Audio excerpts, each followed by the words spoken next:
اس دوران جابر خان اٹھ کھڑا ہوا۔ جابر خان نے اٹھتے ہی زینی پہ چینگ لگائی، وہ اسے کوئی عام سی لڑکی سمجھ رہا تھا۔ زینی فضا میں اچھلی، اس کی سائیڈ کک جابر خان کے سینے پہ لگی تو وہ دوبارہ چیختا ہوا فرش پہ گرا۔ اس دوران سیف لڑکڑاتا ہوا تہانے سے نکلا، اس کے زخموں سے خون بہہ رہا تھا۔ سیف کے باہر آتے ہی زینی نے بٹن دبا کے تہانے کا دروازہ بند کیا۔ جابر خان اب کی بار بڑی مشکل سے اٹھا۔ زینی نے اس پہ حملہ کیا، اس کی لاتیں اور گھونسے جابر خان کے جسم پہ پڑنے لگے۔ کچھ دیر کے بعد وہ فرش پہ نڈھال پڑا تھا، اب اس میں اتنی ہمت نہ تھی کہ اٹھ سکتا۔ سیف ایک طرف بے ہوش پڑا تھا۔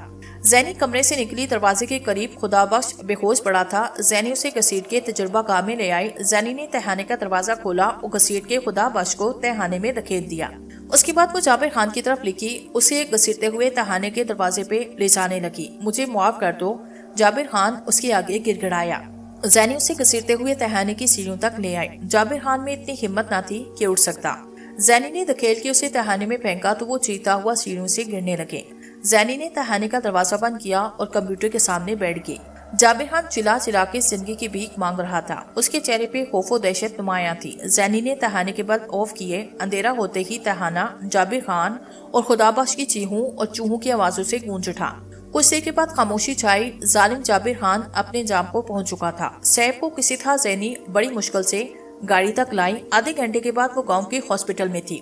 سیف کی زندگی باقی تھی کہ وہ بچ نکلا۔ اسے مکمل صحت یاب ہونے میں کافی دن لگ گئے۔ صحت یاب ہوتے ہی اس نے پوچھا، آپ کی آدم ہور چوہوں کا کیا بنا؟ میں نے ایک ماہ کے دوران ایک کیمیکل تیار کر کے تہانے میں پھینک دیا تھا۔ یہ نہایت خطرناک کیمیکل ہے۔ تہانے میں موجود تمام چوہوں کا خاتمہ ہو چکا ہوگا۔ اب مجھے تمہاری شادی کروانی ہے تاکہ تم سدھر جاؤ۔ زینی مسکراتے ہوئے بولی اور کمرہ سیف کے کہکہوں سے گونج اٹھا۔